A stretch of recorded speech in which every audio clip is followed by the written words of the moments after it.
meeting of the Broderick County Commissioner meeting minutes. Let's see. We went back through the film and we did indeed miss the vote. So that's been changed in minutes. Been rescheduled for Wednesday at 12:30. And that will be in the Commissioner's room. Yeah, That will have to be in the Commissioner's room upstairs. So now we will go to our 1 o'clock. Alan? I've got a question, I guess. So Yes. on Wednesday, what are we gonna do on Wednesday? We're just gonna, reaffirm the vote, or what are we Just doing? reaffirm the vote. Okay, With the votes, since essentially the motion is still on the table, is it still open for discussion? probably. I'm not sure how that would work. I don't have a call back yet from Mackenzie. okay. But yeah, the motion is on the table because it was never decided either way. Okay. So my sense is that it just needs to be And we would voted open- on. We would open with this public discussion and then take a vote. Yeah, and the public discussion will be at the beginning of the meeting, and then with every subject that's on the agenda, we take public comment, Okay, so there would be that opportunity. okay, so that would be the plan then. Yeah. Okay. Yes, sir. With the negotiations, is that gonna be an issue? I know that it's been an issue in the past, that something was scheduled and not allowed enough time. No, the negotiations are tomorrow, are they Is not? that tomorrow? That's tomorrow. Oh, okay, I thought it was for Wednesday, I apologize. We got Yeah. all day. All right, so that's what's gonna happen on Wednesday. Yeah. Mhm. All right, good. You're clear, Julie? Mhm. Okay. Okay, so we will go to 1 o'clock. Allison Costco, County Extension Agent, need for meeting facilities for extension and 4-H. And I should say pending any further information from Mackenzie. Sure. From McKinney and It would just be Michelle. Mackenzie, because Michelle's not an attorney, she's just an HR expert. So it would be Mackenzie that would be the legal guy. You have to sit down. Yes. Yes, you're okay. Okay. All right. Thanks for having me today. I saw what was on the agenda after me, so I didn't know. I was like, am I better to go before or after? I don't know. But I'll just kind of share my information with you, and then I think there's probably maybe a couple options to mull on. But I'll at least share kind of the information I have Okay. prepared, and we can kind of go from there. Just kind of give you some background, and I know most of you already kind of know some of this, but when we agreed to move our office over here last year, we knew that one of our biggest challenges, if not the biggest challenge, was going to be losing that meeting space over there. And we were able to use the ambulance building until the end of the year, but they've since they're not letting the public use it. And so since we've been over here, so we moved over the middle of October. And like I said, we were able to use the meeting room for a while, and so now we've had a couple months where we've kind of been trying to figure out how to accommodate for that loss of that space. And it's definitely been a challenge. And so I kind of have an idea, but I think there's maybe some other options on the table as well. Just to kind of give you an idea of some of the numbers that I'm talking about as far as how often do we meet and when do we meet. I have some information. I kind of put together some statistics on that. The first I wanted to share was an update on our 4-H enrollment, because a majority of the meetings I'm referring to are 4-H meetings that we help coordinate, and some are extension meetings, but the majority are 4-H. Every year I do one of these little reports that shows our enrollment history, and this is the unofficial report because it's not the end of the 4-H year, we're halfway through. But I'm excited to share that we have another record year in the 4-H program, which is really exciting. We have 142 kids enrolled in organized clubs, which is up from 125 from last year, which is pretty awesome. That number could fluctuate a little bit since we are halfway through the year, but I still expect it to probably be in the 140s by the end of it, if all goes as anticipated. And we just had to continue to have a pretty steady increase in the 4-H program, and I don't know that that'll change anytime soon. And we just tend to see having a lot of momentum, and I'm just kind of trying to keep that going. So that's kind of a snapshot of our 4-H enrollment numbers.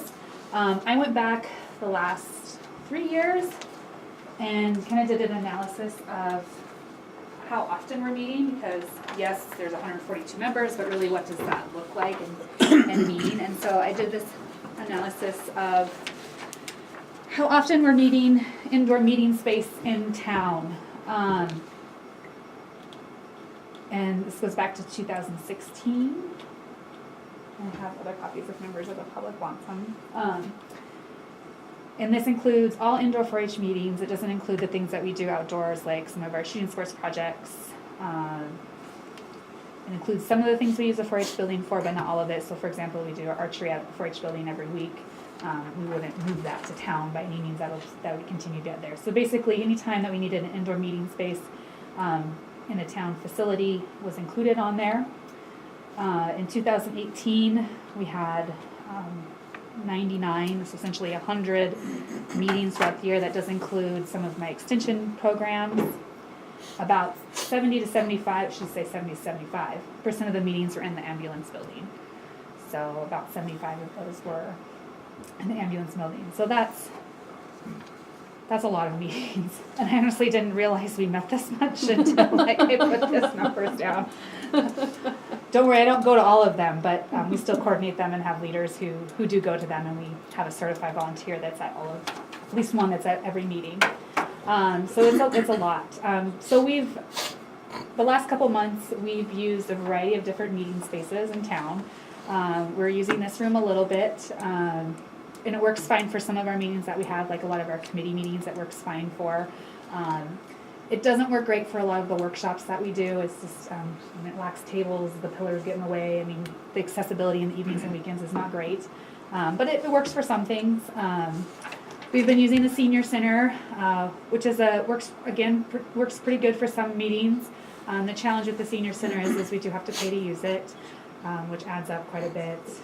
We use the 4-H building a little more frequently than we used to, and that is free for us to use. But it's not great either.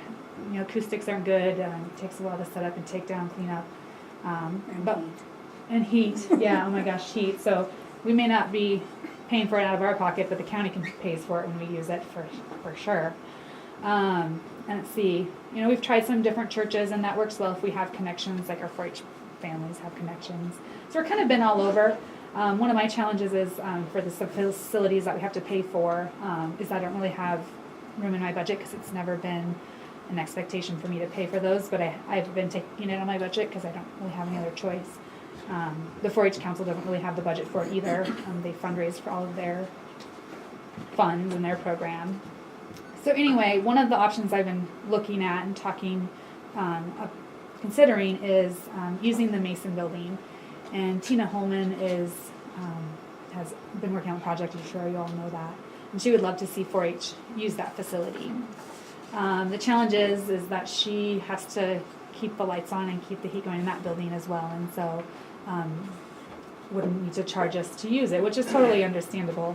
But there's 3 different meeting spaces there that would be of various sizes and setups that would provide us with options to use there.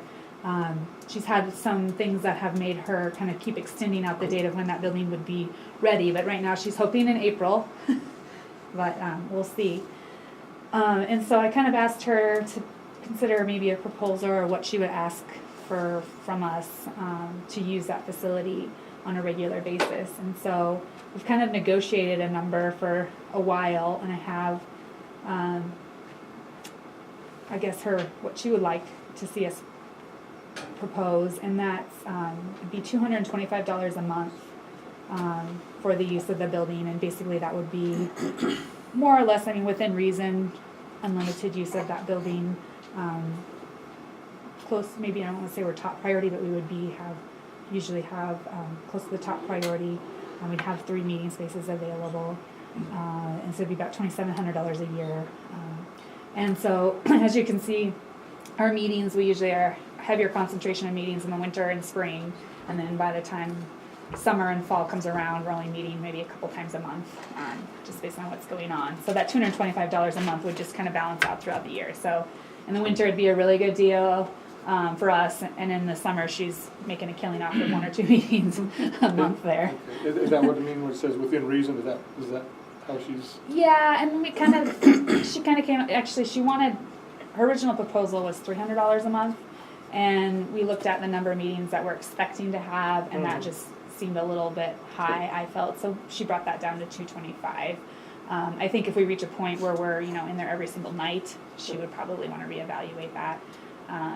But we didn't really set like an exact number of what that would mean. So that's why I say within reason. Does that make sense? Mm-hmm. Okay. I don't remember what I was talking about.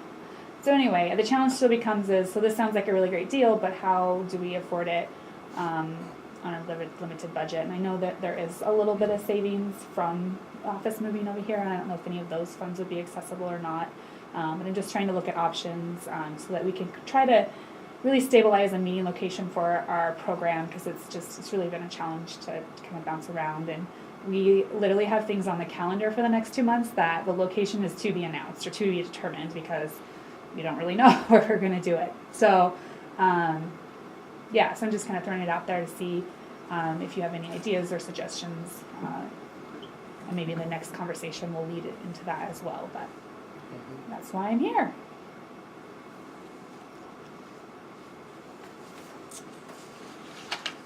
Kudos to Growing 4-H, by the way. These are phenomenal numbers. Question I have is for 19, your number of adult volunteers went down. Is that just because we have more kids per family? So let's see. So it went down to, so there's a couple reasons for that fluctuation, and we're not done with the year yet. That tends to not ever go down throughout the year. That'll only go up. And I'd have to look at our numbers. We could have probably lost a couple parent leaders, the kids graduated or whatnot, and we just haven't replaced them yet. For example, I know we're looking for our rabbit leader. That was one that we lost and we haven't replaced yet. So that would be and I don't know that one for sure. We lost this last year. And I think what the other one might have been. Sometimes parents will maintain volunteers as long as their kid's in the program, and then their kids graduate, they might step back as a leader, and then that will reflect in the numbers. But we haven't had a major decrease in active contributing volunteers, if that makes sense. It does. Okay. It does. There's definitely a difference. Yeah. And the other thing I would say is Tina's going to name her building the Lodge. So we should also refer to it as the Lodge. Yeah. Mm-hmm. I think everyone in the community just kind of knows it as the Mason Building. I know. So when you say Yeah. that, people know what you're talking about. Exactly. Mhm.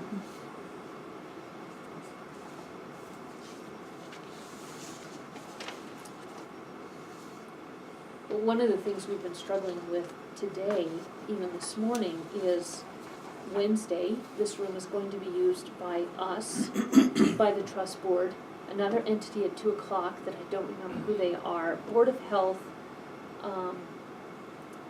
and they're all overlapping. So we're trying to play musical meeting rooms. 4-H, of course.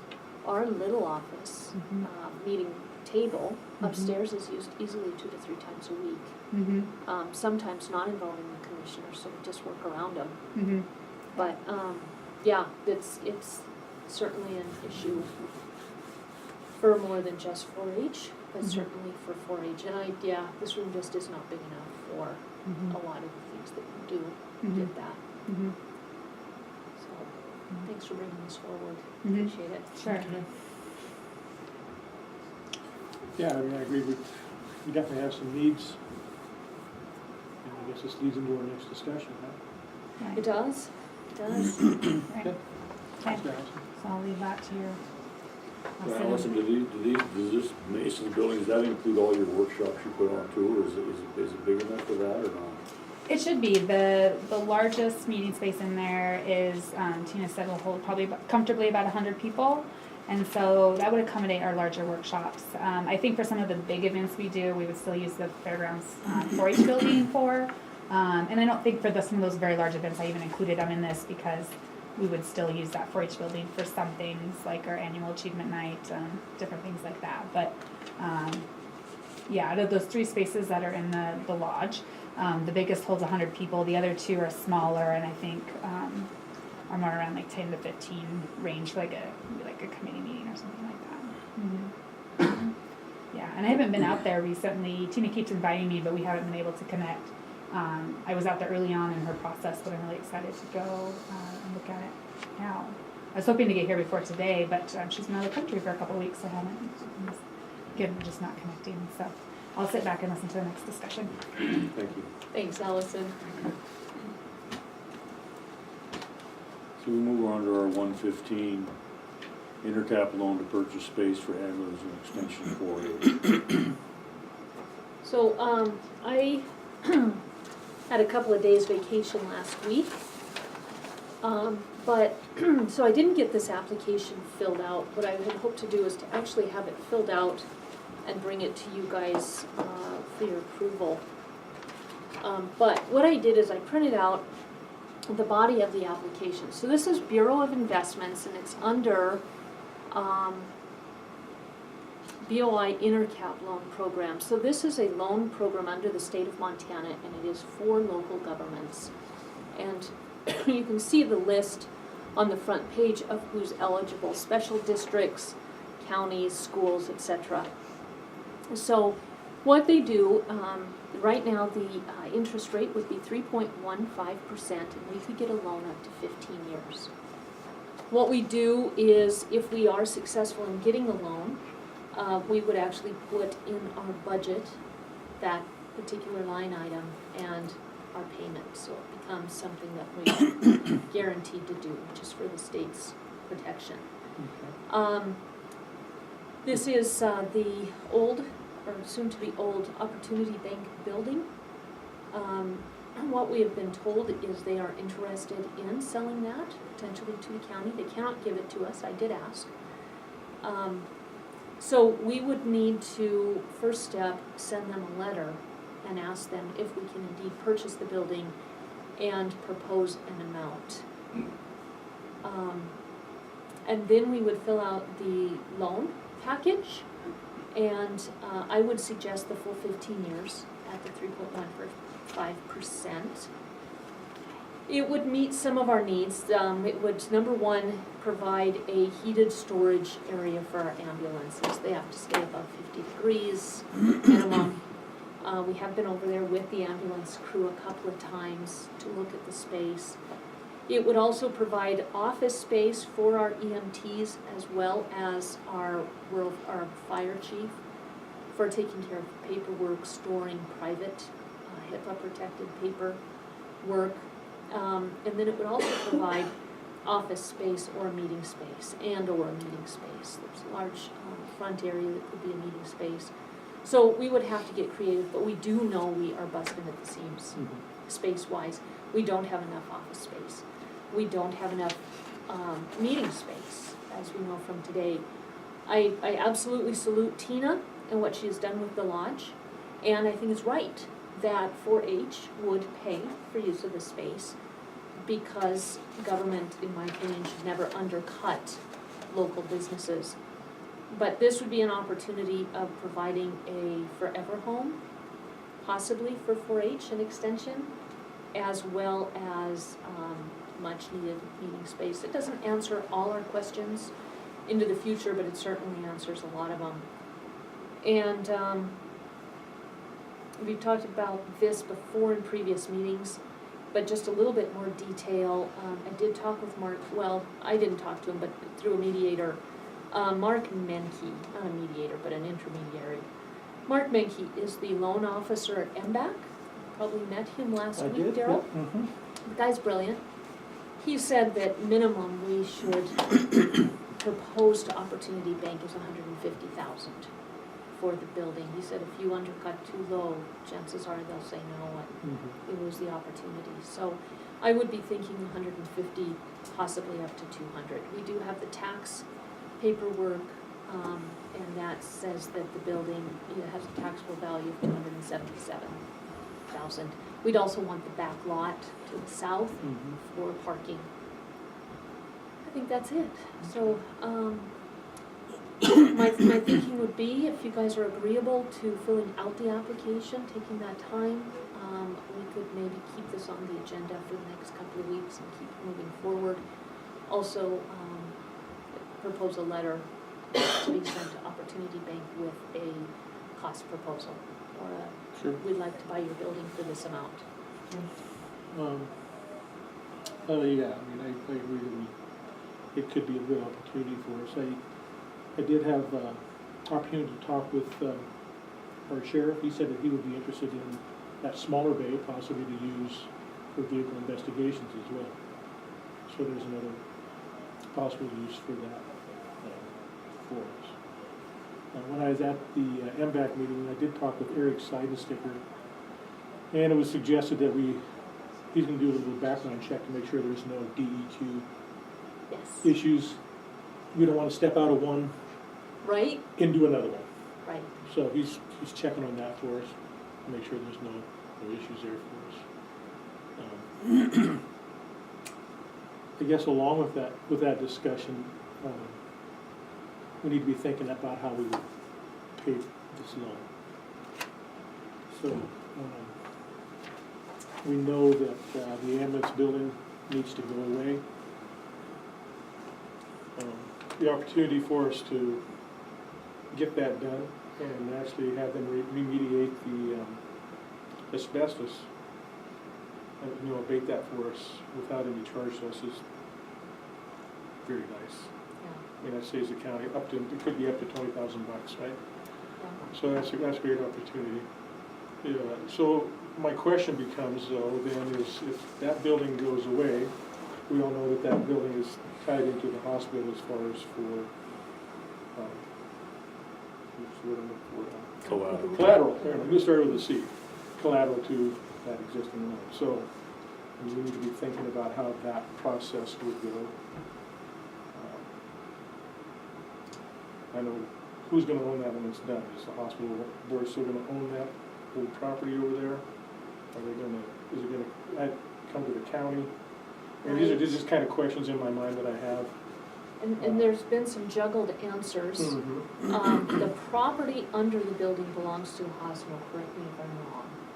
And there's been quite a bit of statements from financial folks that it'll be worth a heck of a lot more when it's cleaned up. Therefore, the collateral goes from the building to the land underneath, Right. straight across the board. So, yeah, that would probably be, in fact, that probably makes the most sense. Right now, it's ground that's contaminated. You could argue that there is no collateral currently because of that building being, one, contaminated, and two, I don't know how we justify not getting it torn down when we can, especially if we're saving up to $20,000.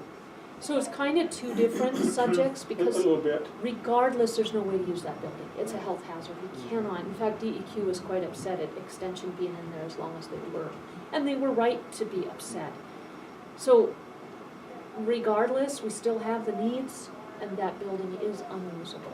It's just a contaminated box.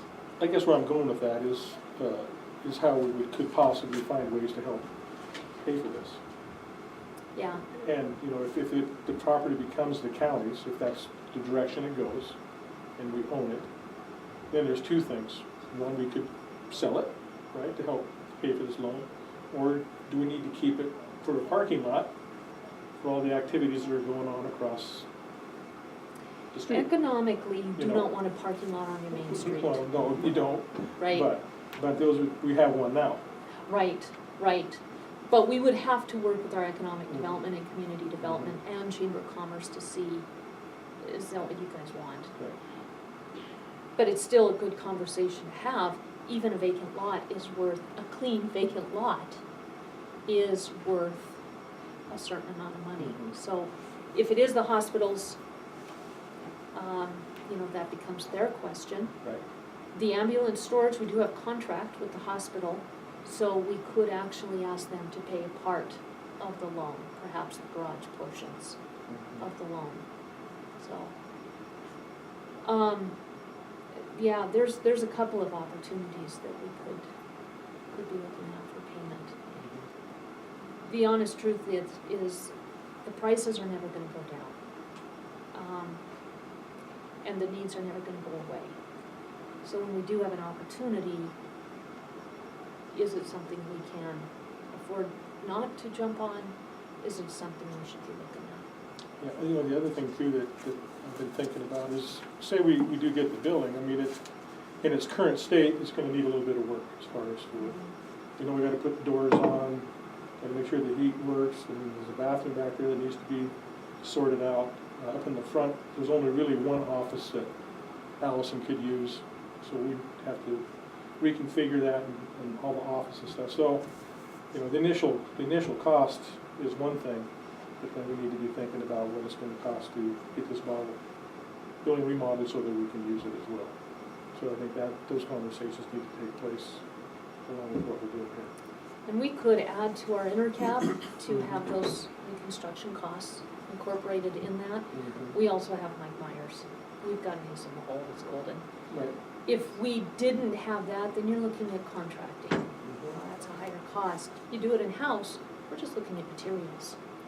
So we have an opportunity too in that area right now. Okay, yeah, I mean, I wanna proceed with this and see where it takes us. And we'll get some financial figures as far as sort of amount we wanna borrow, what we think the repayment schedule would be, things like that. So the first question would be, like you said, you do want to move forward. Do we want to go ahead then and get a letter written this week to Opportunity Bank and start into the process? I do. Yeah. Okay. Yeah. Do you think 150 is enough? Should we, what's your thinking on what price we should offer? I'm kinda comfortable in that 150 range. We start getting to 200, not so comfortable. Okay, so we'll start with 150 and see what Mhm. happens? Yeah. Okay, is that good with you, Mike? Any other Yeah, I'd be good. thoughts? So I do, because when we had extension in the ambulance building, Mhm. was our rent was paying the heat, right? We got basically our rent for the building, Mhm. Correct. and that came from Bill. It did, yeah, and that was about 10 grand a year, so right there would be almost a wash for 150 grand. So since we have an agreement actually, we have an agreement with the hospital to provide the ambulance, and after 1 year, they're to provide housing. So can we charge them bay rent for those ambulances? I would suggest that we negotiate with them. I wouldn't want to, it's their building. And I'm looking at you, Cyrus, but it's not your decision, sorry. Right now, the ambulance building is the hospital's. If they want to continue to keep the ambulances in there, and we've all heard what some of their comments have been, but that is their choice. If we move into this other building and we say, hey, hospital, we have 2 garage bays for you for the ambulance, it really is up to them if they want to jump on that. And then what I would suggest is we look at the total cost and we come up with a per foot charge and charge that, but negotiate to that amount. And what I would think is we have a per foot cost for office space. There's also a per foot cost for garage space, storage space. So we would just charge that but negotiate it, and I would imagine it'll still be tremendously under 10, so they might be happy. Yeah. But I can't speak for them. I mean, I guess in my mind, whether the ambulance goes there or someplace else, they're still gonna have to pay. Right. I would say someplace. Right, The other thing I think we need to keep in the back of our mind is we know these discussions are going on at the hospital. It could be a different ambulance service. And we need to set this rate now so that, right.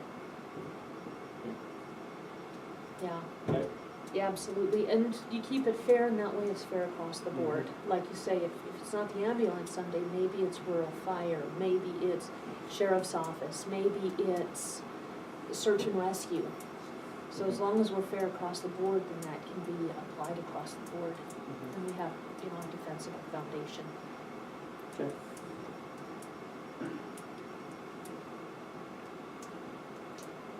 All right, so we need a motion to proceed with filling out the the The application application, right? and pursue this opportunity with Opportunity Bank at $150,000. I'll make a motion that we move forward with filling out the application for this loan.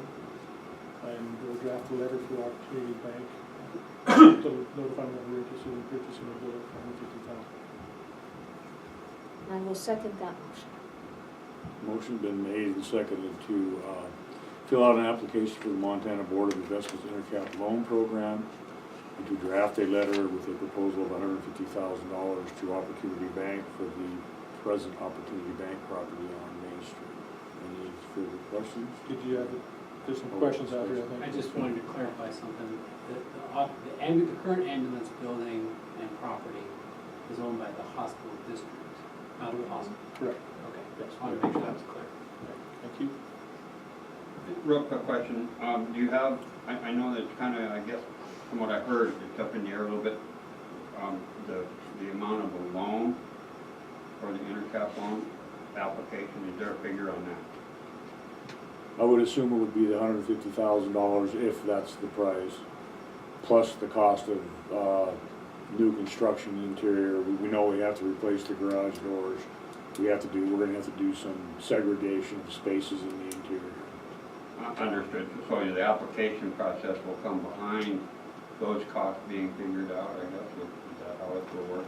It wouldn't do us any good to put in an application because we really don't know what the amount is until we get a price from That's why I asked the question. Opportunity Bank. Thank you, Mr. Chairman. You're welcome. Okay, any further discussion? Motion been made and seconded, all in favor? I Opposed, same, motion carries. Do you want to keep that? I No, have, I'll lose it. okay.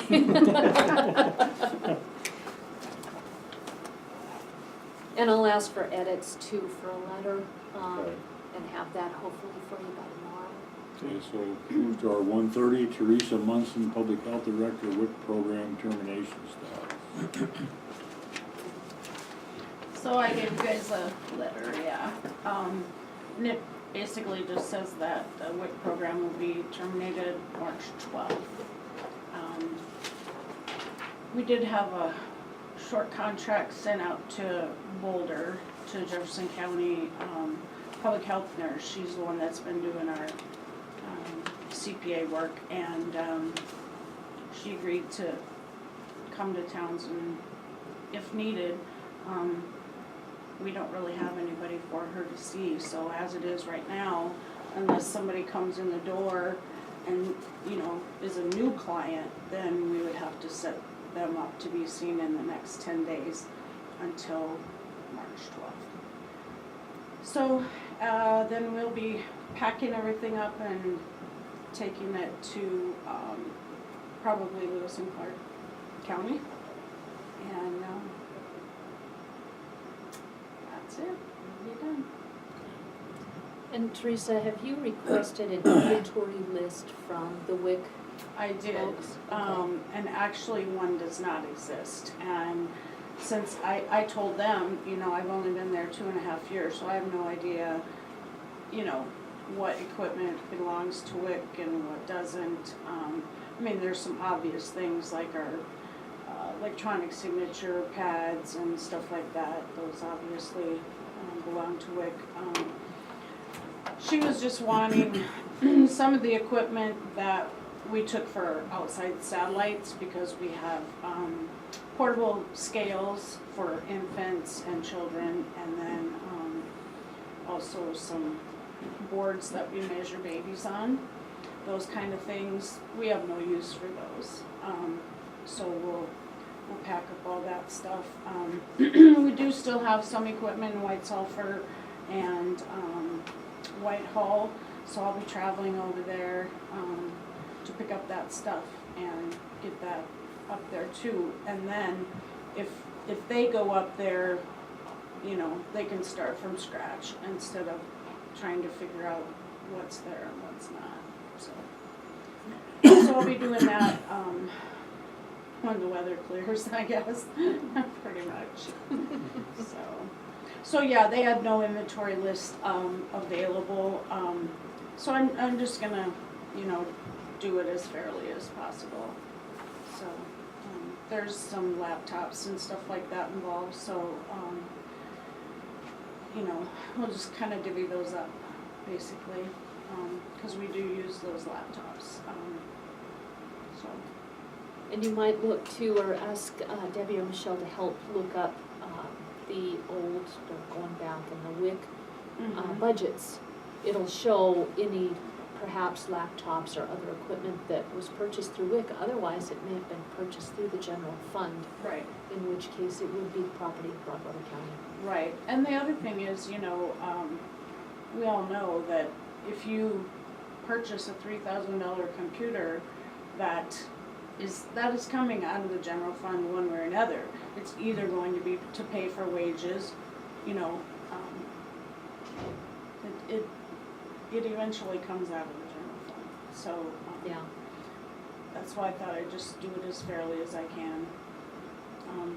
If I could go back through that stuff, would take days, it would, and it might not even be on there. Wouldn't even know where to start or where to look for, you know, it would take some time to do that, and I don't know if it's worth it, just trying to be fair. Sounds good.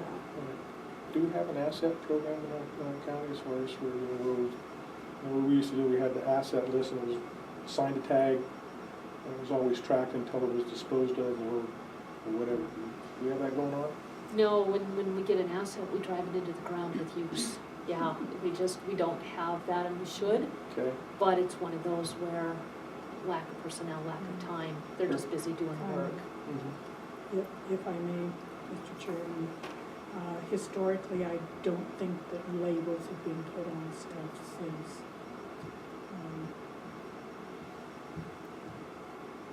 since Mike came on board, or even before then. Yeah, it was well before then, it just kind of went away. Bob Bagley used to do that and he retired. I don't think there's been anything since then. Sounds good. So it was Corey's question for you. Are we on track from the legal side of things with this WIC program? Well, we are, they basically have given us this document. Do you have that document there? I don't have it here. I do have the email, I believe. Okay, well, I can give it to you now. They are asking that a representative from the county sign it. Are you planning to sign it, or are you gonna ask the chair to? I brought it over here on Friday, so they have the original. We would have to sign it. Yeah, so Yes. I would recommend that you vote to accept this as the termination agreement and then sign it, and we can send it to them. And then I would just say, between the messages exchanged, they basically laid out what they're asking us to continue to do through the end of the day, which is March 12th, the end of the week. So we just need to do that, and then, I will be very detailed in terms of what property is there to send back to them, even if it's depreciated and old, whatever, just because this wasn't the best ending, and I don't want to give them a reason to come back and make more claims on us. So it would be best to be very scrupulous in terms of what may have been purchased with WIC funds, and of course, you know, it could be something that was purchased with WIC funds 10 years ago and is cycled out of the system, all that, so like you would ask them, do you want this or not? That's really it in terms of what we need to complete, and I think Teresa's aware of everything she needs to complete from those messages from the state through the 12th. Thanks, Corey. And we are following those. There's a few items that have the little tags on there that says it's property of the state of Montana. We have stuff that's marked with Broadwater County, little stickers, so apparently they used to do, you know, some kind of tracking of equipment here. Every one of these chairs has a little tag on the back. Yeah, Yeah. so some of the equipment has that as well, so we know, you know, what Then it stuff. could have come from surplus property, because you buy stuff from surplus property, it still has the Montana State tag on it, right? Mhm, mhm. So you really don't know. You don't, that's for sure. But this happened to be a printer that, did the WIC checks, but we don't use WIC checks anymore, so basically it just turns into a little black and white printer and that says state of Montana on it, so, I'm assuming that was WIC, since it did print the checks, the old checks, so. But, you know, I've been, answering all Kate's emails and, I mean, right now she's good. I mean, things are good and I know what's expected of us until the 12th. And so we're definitely gonna follow through with that, so. And since there isn't an inventory list, we agreed that, you know, that I would look through the items and make it as fair as possible. And she was fine with that, so. Awesome. But that was verbal, so, you know, I don't like doing anything that's not written down, but when they call, you gotta talk to them, so. I would suggest maybe sending an email that says, per our conversation, we agreed to, and then that way you do have it in writing. Right.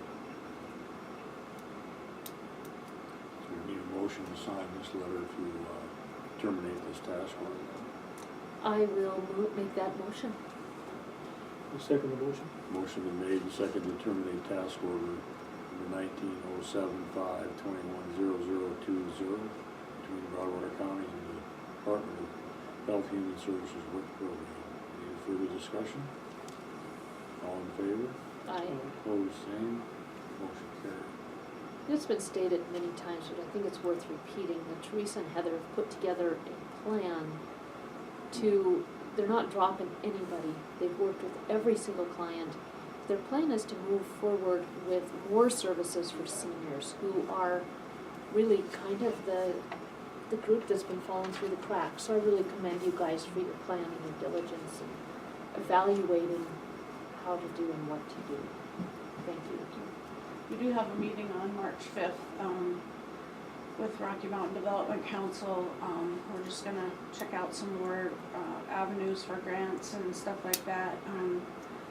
It turned out to be quite a big thing. It was gonna be 4 or 5 people, now it's over 12, so, we're gonna have that at our office and, hopefully we can look at some grants for the seniors and, we're gonna ask for more money for the homemaker program. And that the contract talks are in March, over in Three Forks, and so that's the only time of year you can ask for more money. And so we're gonna ask for some more money and see if we can get more hours for the homemaker program, so. And we got $6,000 for a respite program, and we're currently doing that as well, so. So that's $6,000 we didn't have before. Awesome. You did good work. Thank you. Thank you, Thank you, Teresa. Teresa. Okay, we'll move on to our 145, Mary Hendrickson, Public Works Supervisor, general update. Good afternoon, Commissioners, how are Good you? afternoon. Good afternoon. Glad that you made it out of the Yes. snowdrift. Yes, thank you very much. I learned my limits. I know my limits. For the truck limits. Let's see, where shall I start? Roads. They've been getting out there, plowing this month. We have winter all at once here in February. So I have all the graders back. We got our grader back from T&E on Friday. So everything seems to be going well. Weeds and mosquitoes. I'm not sure if we had a representative from the board here this morning. No, we're hoping to get word back that we can postpone to Wednesday afternoon. Okay, all right, And if not, we'll put it back on the agenda. okay, all right. Because there has not been a working meeting set up to work on the weed management plan. So I did talk to Jessica this morning about that. So that's really all that's going on in that world. And then, of course, solid waste. So been working with the solid waste board on the cost control measures for solid waste management in the county. I do have a draft plan. I had actually given it to an outside person in another county to take a look at, actually, to just review it and from a perspective of not knowing anything about what's going on. And she gave me some really good feedback. I'm going to update that. And we'll postpone, I was supposed to have a solid waste board meeting tomorrow. It's been postponed until maybe Thursday. I haven't heard back from the board chairman on that. But what I'd like to do is on Wednesday, when I come before you to talk about costs, I'd like to present that to you. I have a little more work to do on that solid waste management plan. So if I can present on Wednesday, and that'll answer some of the revenue questions also at that point in time. So, but things have slowed down in solid waste, which is a good thing. It usually does when we have the snow. Things slow down, so that's good. And that's really all I have, a short update. Yeah, you've got a lot going on. I think you've done a tremendous job so far. Thank you. Each and every one of those departments. Thank you. Yeah, absolutely. Things seem to be going well, so. Any thoughts on when you will start meetings on the mosquito board on the district? Bringing more folks into the district? So what I've asked Jessica to do is to put together a notice, something that we can put in the newspaper, probably on our webpage, looking for not only mosquito board representatives, but also to determine whether or not additional communities, areas, for instance, Winston, wants to be part of our mosquito district. So I know that she's working on that. We actually have a meeting scheduled this week to sit down and go over how we need to roll that out so that we can get things going before mosquito season starts. So, Excellent, Yeah. thank you. yeah, you bet. You bet. Any more questions? Not for me, no. All right. So you won't have anything to do with the wildlife area, the lake or wildlife area? No. fishing game at all? No, we're not Okay. planning on it. We have not heard anything. There's not been any feedback from FWP on that, so Okay. we'll let them handle it. Would you prefer that? I'm actually not really sure, because I think a big part of our problem last year was it was an unusually wet year. And we had a lot of mosquitoes as a result of that. I think that the wildlife management area was a big source of that.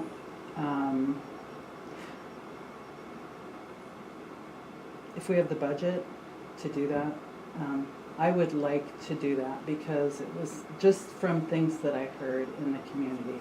Things weren't being addressed. I have not verified that, it's just what I heard. And, if we can maybe even just partner with them so that we can, do the testing, the sampling that we need to do, and, maybe hit them when they're at the, with the larvicides in the beginning, when we can really take care of them. That would be great. Does your contractor work with them? Or do you know? No, He doesn't? no, they had a different contractor this last year. Okay. They went back to John Semple at JS. Yes, that's right. They did. JHS. Yes, they Yeah. did. Yeah. And they pay, in the past, they used to pay the county to then contract with John Semple. I think it was $18,000 up to 26, depending on need. Okay. And so they went ahead and contracted with JHS, and I did get verification from FWP that they didn't do any larviciding this year, which is exactly what Mary's saying. That's why we had such a horrible year Yeah. for mosquitoes.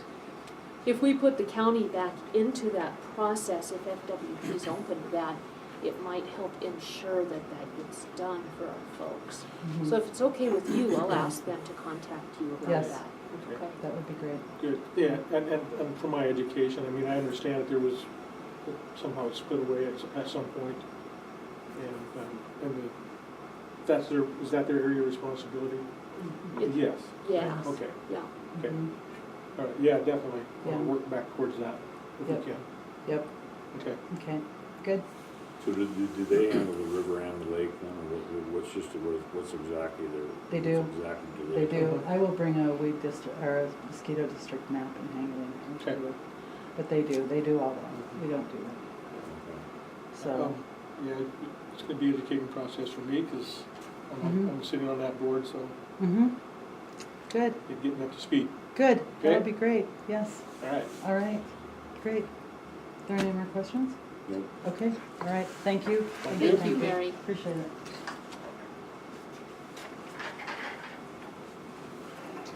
We got a couple minutes here before 2:00.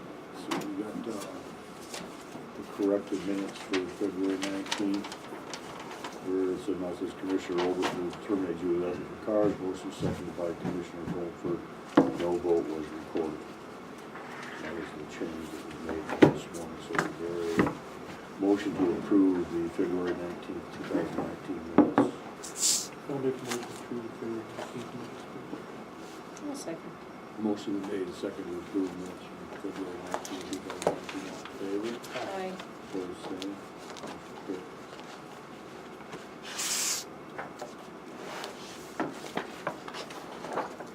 Thank you.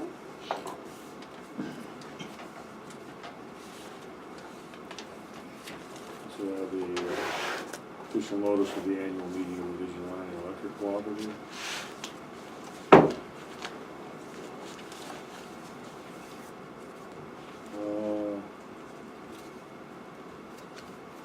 Claims in the amount of $109,354.53. I will move to pay the approved claims in the amount of $109,354.53. Yeah, second motion. Motion been made, second to pay claims said amount, all in favor? Aye. Opposed, same. Motion carried.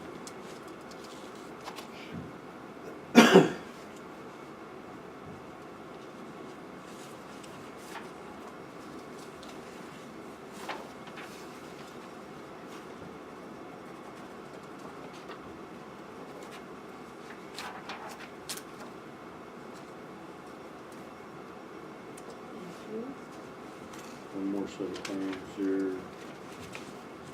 In the amount of payroll claims, the amount of $178,920. Ooh. I'll make a motion to pay the payroll claims. I'll second that motion. Motion made and second to pay claims the said amount, all in favor? Aye. Opposed, same. Motion carried.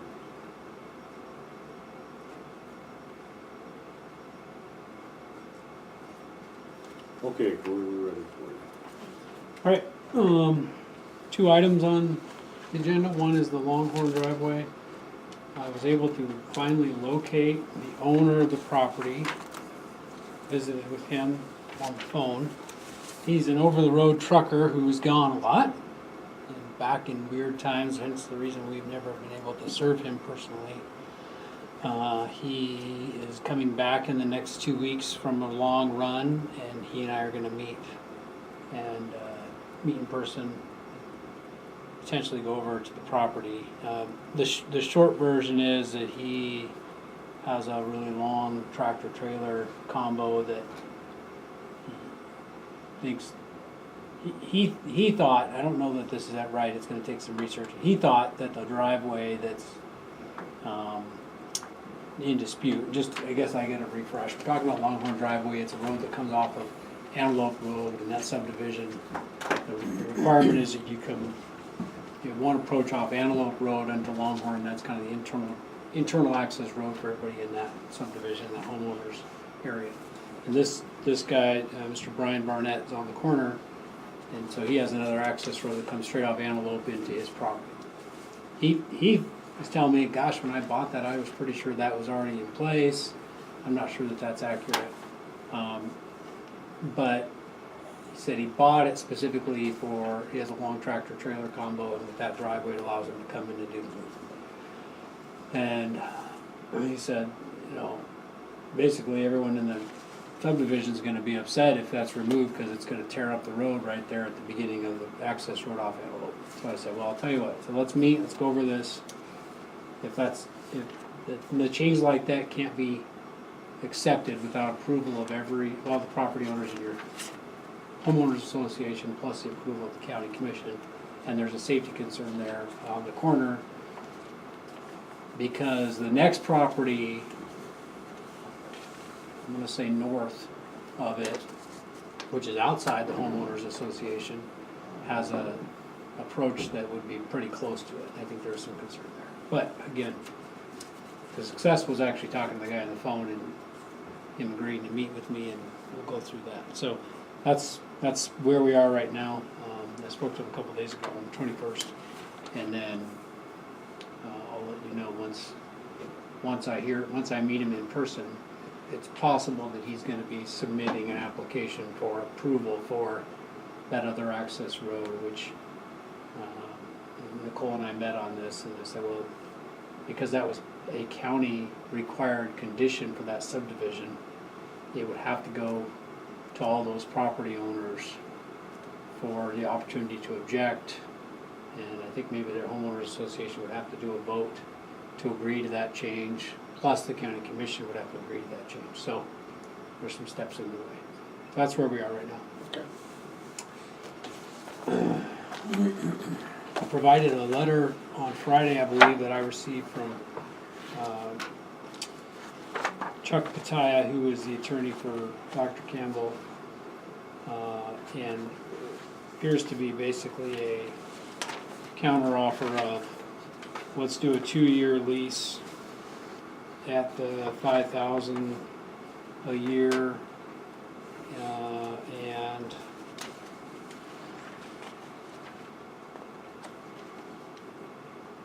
then January 2021 we can either renegotiate or may be done with the property. So I thought I would get this in your hands, and did so. I could tell you a few more things from a litigation point of view that not in the public record, but I view this as kind of a counter offer that they don't expect to be the final. Sure. Final. I expect us to. This appears to be send us back a counter to the counter. That's how I view that. Mm-hmm. So.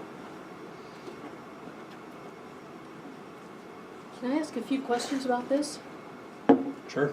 So it says here, based on the MOU, Memorandum of Understanding. Do you know anything about a MOU? I don't. I wondered about that myself. The only thing that I've seen is an exchange of emails or letters where they offered. It was never an MOU. It was their offer of a suggested lease. So there's no MOU that I'm aware of. And if there was one, would it be between them and Townsend Health System? Well, that's a good question. Right, not us. I think we do need to clarify that, because you're right. Okay, so let's back up. There was an old dispute between them and THS that was resolved. I'm not sure if it was all the way to where it was filed litigation, but it was threatened litigation and it was resolved. I've never seen the settlement of that litigation. That was years before I arrived on scene. So it's possible they're referring to that, but I don't know. Number one, I don't know that, and number two, I don't know why that would translate to the county's ownership of the building. Exactly. I think what they did say, and I think it's in paragraph 2 of their first page, they, at the time of the transfer of the building, not at the time, months later when it became a point of discussion, they stated that they thought the transfer was legally questionable, and not done in good faith, but that they wanted to move on from there.